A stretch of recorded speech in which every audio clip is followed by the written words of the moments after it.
El gato negro. Edgar Allan Poe. No espero ni pido que alguien crea en el extraño aunque simple relato que me dispongo a escribir. Loco estaría si lo esperara, cuando mis sentidos rechazan su propia evidencia. Pero no estoy loco y sé muy bien que esto no es un sueño. Mañana voy a morir y quisiera aliviar hoy mi alma. Mi propósito inmediato consiste en poner de manifiesto, simple, sucintamente y sin comentarios, una serie de episodios domésticos. Las consecuencias de esos episodios me han aterrorizado, me han torturado y, por fin, me han destruido. Pero no intentaré explicarlos. Si para mí han sido horribles, para otros resultarán menos espantosos que barrocos. Más adelante, tal vez, aparecerá alguien cuya inteligencia reduzca mis fantasmas a lugares comunes. Una inteligencia más serena, más lógica y mucho menos excitable que la mía, capaz de ver en las circunstancias que temerosamente describiré, una vulgar sucesión de causas y efectos naturales. Desde la infancia me destaqué por la docilidad y bondad de mi carácter. La ternura que abrigaba mi corazón era tan grande que llegaba a convertirme en objeto de burla para mis compañeros. Me gustaban especialmente los animales, y mis padres me permitían tener una gran variedad. Pasaba a su lado la mayor parte del tiempo, y jamás me sentía más feliz que cuando les daba de comer y los acariciaba. Este rasgo de mi carácter creció conmigo, y cuando llegué a la virilidad, se convirtió en una de mis principales fuentes de placer. Aquellos que alguna vez han experimentado cariño hacia un perro fiel y sagaz no necesitan que me molesten explicarles la naturaleza o la intensidad de la retribución que recibía. Hay algo en el generoso y abnegado amor de un animal que llega directamente al corazón de aquel que con frecuencia ha probado la falsa amistad y la frágil fidelidad del hombre. Me casé joven y tuve la alegría de que mi esposa compartiera mis preferencias. Al observar mi gusto por los animales domésticos, no perdía oportunidad de procurarme los más agradables de entre ellos. Teníamos pájaros, peces de colores, un hermoso perro, conejos, un monito y un gato. Este último era un animal de notable tamaño y hermosura, completamente negro y de una sagacidad asombrosa. Al referirse a su inteligencia, mi mujer, que en el fondo era no poco supersticiosa, aludía con frecuencia a la antigua creencia popular de que todos los gatos negros son brujas metamorfoseadas. No quiero decir que lo creyera seriamente, y solo menciono la cosa porque acabo de recordarla. Plutón, tal era el nombre del gato, se había convertido en mi favorito y mi camarada. Solo yo le daba de comer y él me seguía por todas partes en casa.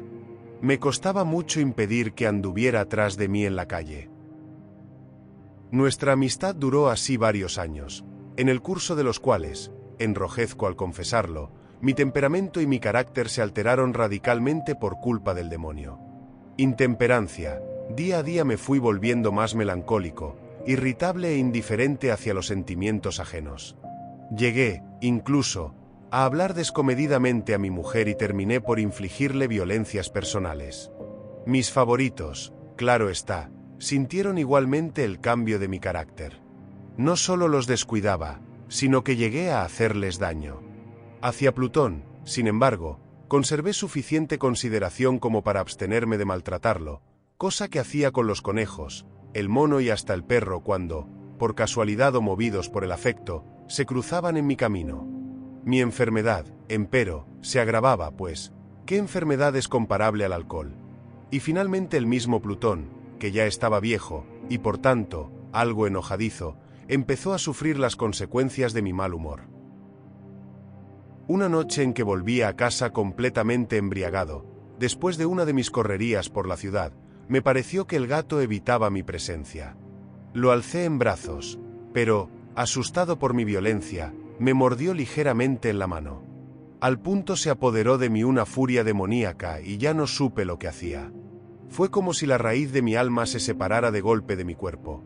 Una maldad más que diabólica, alimentada por la ginebra, estremeció cada fibra de mi ser. Sacando del bolsillo del chaleco un cortaplumas, lo abrí mientras sujetaba al pobre animal por el pescuezo, y deliberadamente le hice saltar un ojo. Enrojezco, me abraso, tiemblo mientras escribo tan condenable atrocidad. Cuando la razón retornó con la mañana, Cuando hube disipado en el sueño los vapores de la orgía nocturna, sentí que el horror se mezclaba con el remordimiento ante el crimen cometido. Pero mi sentimiento era débil y ambiguo, no alcanzaba a interesar al alma. Una vez más me hundí en los excesos y muy pronto ahogué en vino los recuerdos de lo sucedido. El gato, entretanto, mejoraba poco a poco.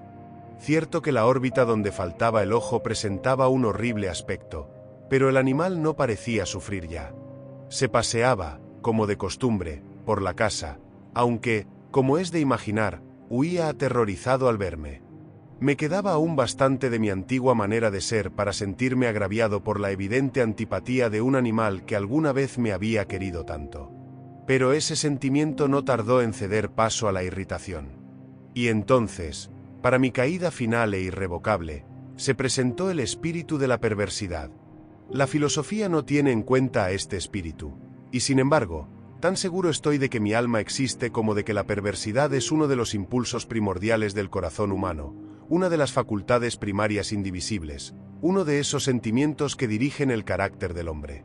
¿Quién no se ha sorprendido a sí mismo 100 veces en momentos en que cometía una acción tonta o malvada por la simple razón de que no debía cometerla? ¿No hay en nosotros una tendencia permanente, que enfrenta descaradamente al buen sentido, una tendencia a transgredir lo que constituye la ley por el solo hecho de serlo? Este espíritu de perversidad se presentó, como he dicho, en mi caída final. Y el insondable anhelo que tenía mi alma de vejarse a sí misma, de violentar su propia naturaleza, de hacer mal por el mal mismo, me incitó a continuar, y finalmente, a consumar el suplicio que había infligido a la inocente bestia. Una mañana, obrando a sangre fría, le pasé un lazo por el pescuezo y lo ahorqué en la rama de un árbol. Lo ahorqué mientras las lágrimas manaban de mis ojos y el más amargo remordimiento me apretaba el corazón. Lo ahorqué porque recordaba que me había querido y porque estaba seguro de que no me había dado motivo para matarlo. Lo ahorqué porque sabía que, al hacerlo, cometía un pecado mortal que comprometería mi alma hasta llevarla, si ello fuera posible, más allá del alcance de la infinita misericordia del Dios más misericordioso y más terrible. La noche de aquel mismo día en que cometí tan cruel acción me despertaron gritos de ¡incendio! Las cortinas de mi cama eran una llama viva y toda la casa estaba ardiendo. Con gran dificultad pudimos escapar de la conflagración mi mujer, un sirviente y yo. Todo quedó destruido. Mis bienes terrenales se perdieron y desde ese momento tuve que resignarme a la desesperanza. No incurriré en la debilidad de establecer una relación de causa y efecto entre el desastre y mi criminal acción. Pero estoy detallando una cadena de hechos y no quiero dejar ningún eslabón incompleto.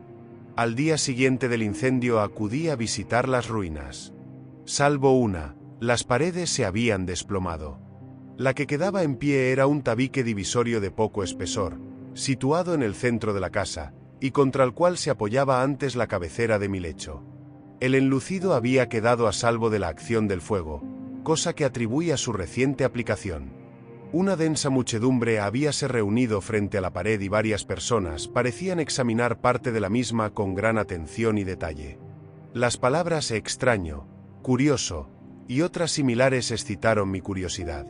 Al aproximarme vi que en la blanca superficie, grabada como un bajorrelieve, aparecía la imagen de un gigantesco gato.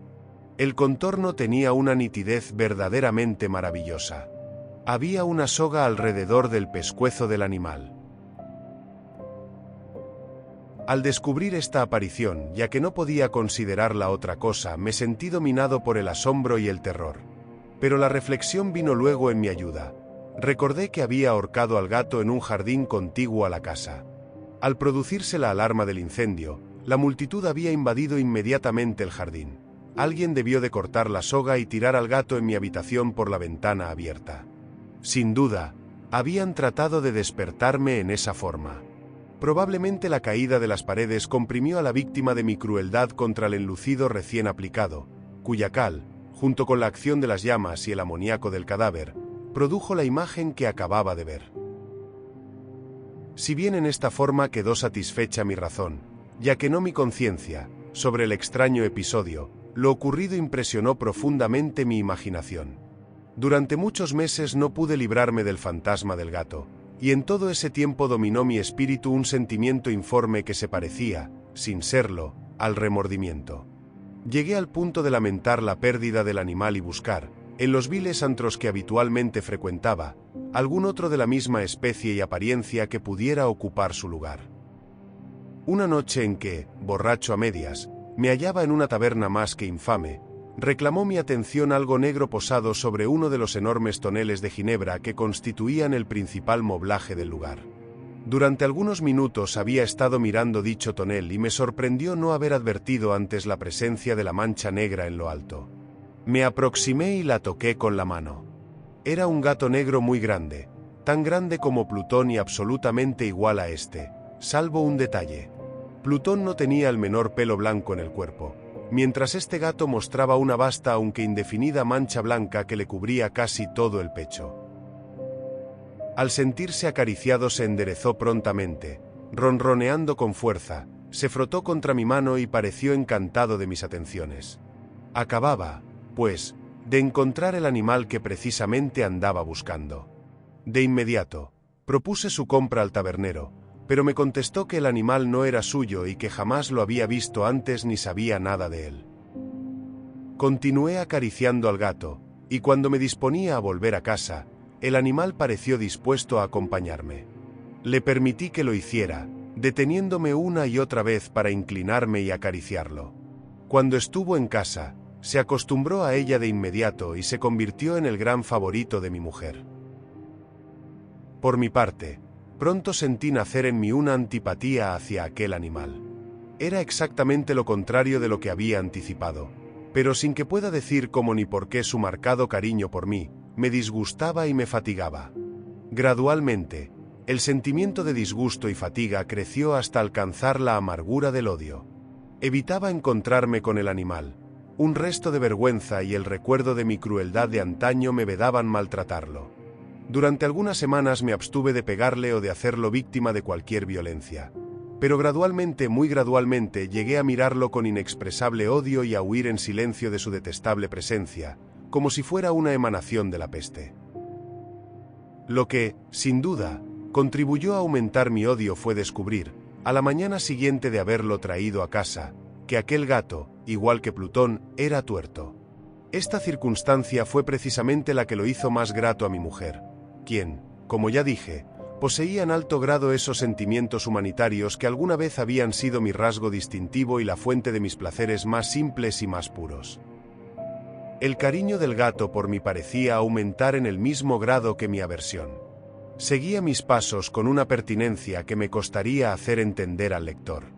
Dondequiera que me sentara venía a ovillarse bajo mi silla o saltaba a mis rodillas, prodigándome sus odiosas caricias.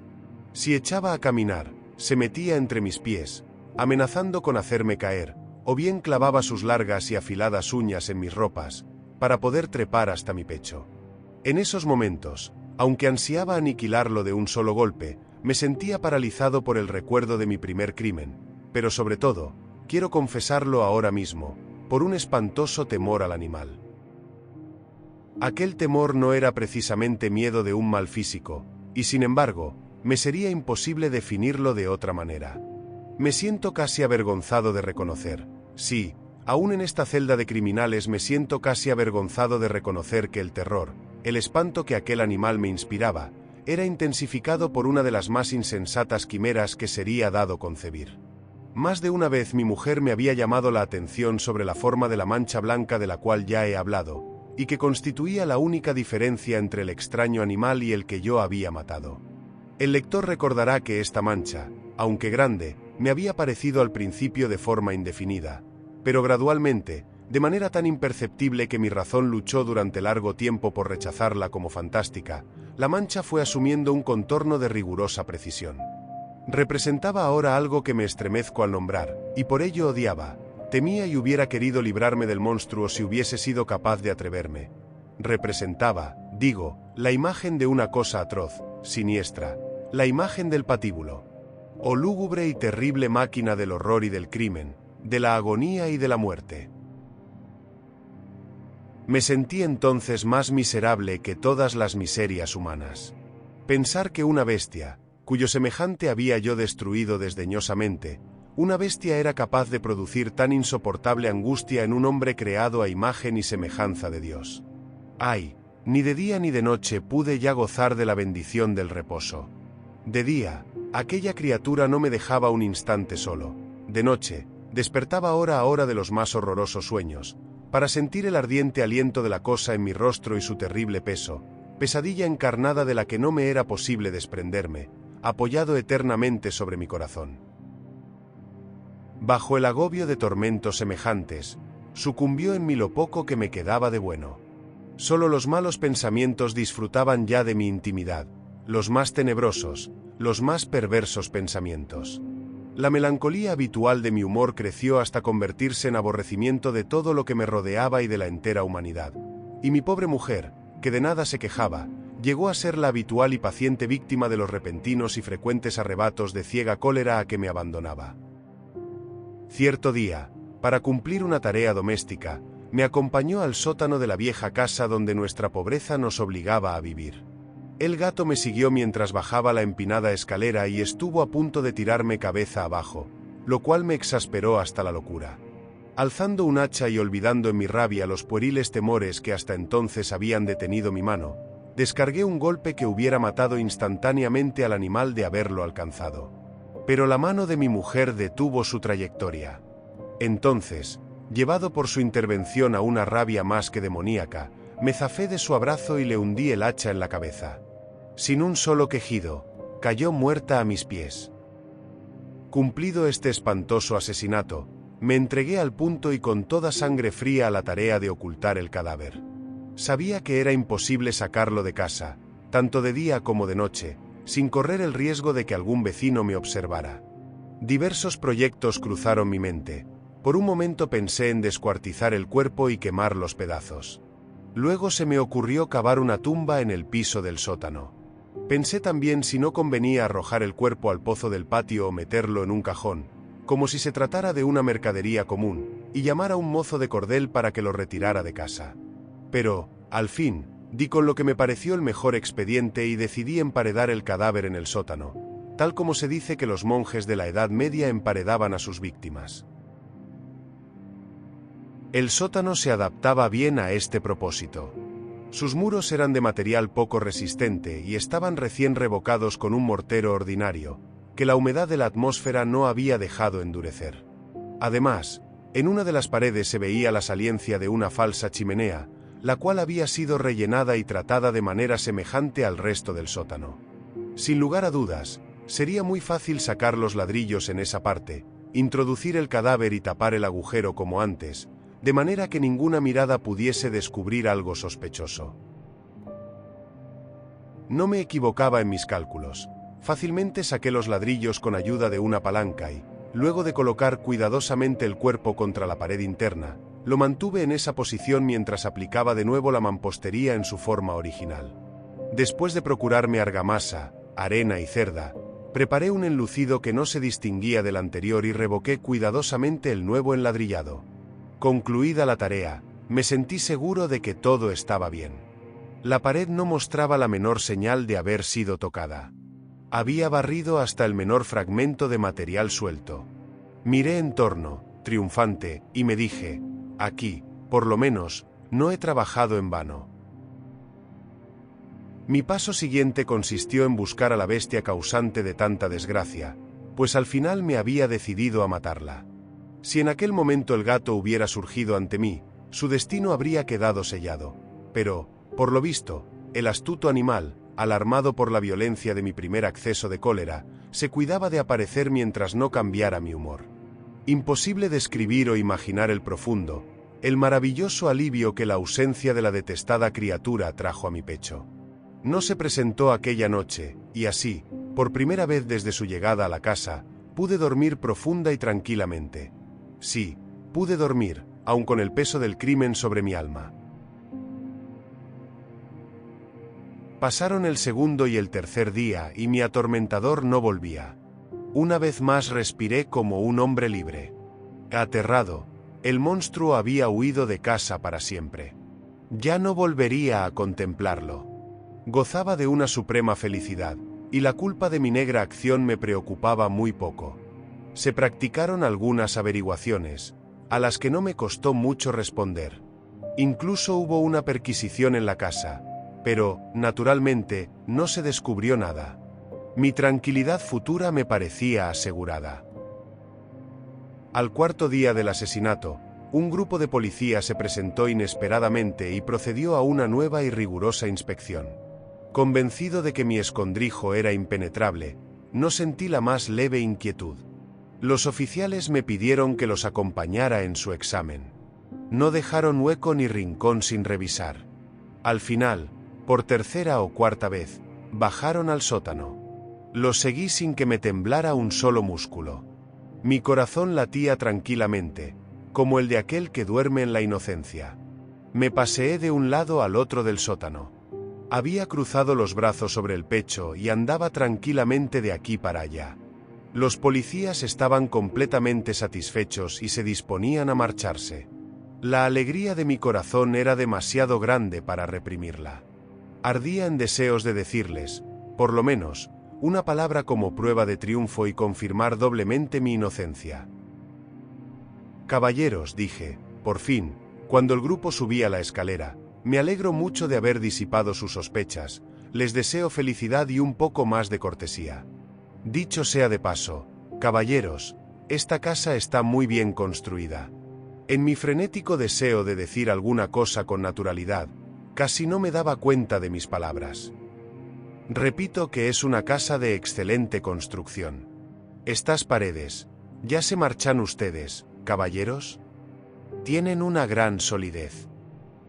Y entonces, arrastrado por mis propias bravatas, golpeé fuertemente con el bastón que llevaba en la mano sobre la pared del enladrillado tras de la cual se hallaba el cadáver de la esposa de mi corazón. Que Dios me proteja y me libre de las garras del archidemonio. Apenas había cesado el eco de mis golpes cuando una voz respondió desde dentro de la tumba. Un quejido, sordo y entrecortado al comienzo, semejante al sollozar de un niño, que luego creció rápidamente hasta convertirse en un largo, agudo y continuo alarido, anormal, como inhumano, un aullido, un clamor de lamentación, mitad de horror, mitad de triunfo, como solo puede haber brotado en el infierno de la garganta de los condenados en su agonía y de los demonios exultantes en la condenación. Hablar de lo que pensé en ese momento sería locura. Presa de vértigo, fui tambaleándome hasta la pared opuesta. Por un instante el grupo de hombres en la escalera quedó paralizado por el terror. Luego, una docena de robustos brazos atacaron la pared, que cayó de una pieza. El cadáver, ya muy corrompido y manchado de sangre coagulada, apareció de pie ante los ojos de los espectadores. Sobre su cabeza, con la roja boca abierta y el único ojo como de fuego, estaba agazapada la horrible bestia cuya astucia me había inducido al asesinato y cuya voz delatadora me entregaba al verdugo. Había emparedado al monstruo en la tumba.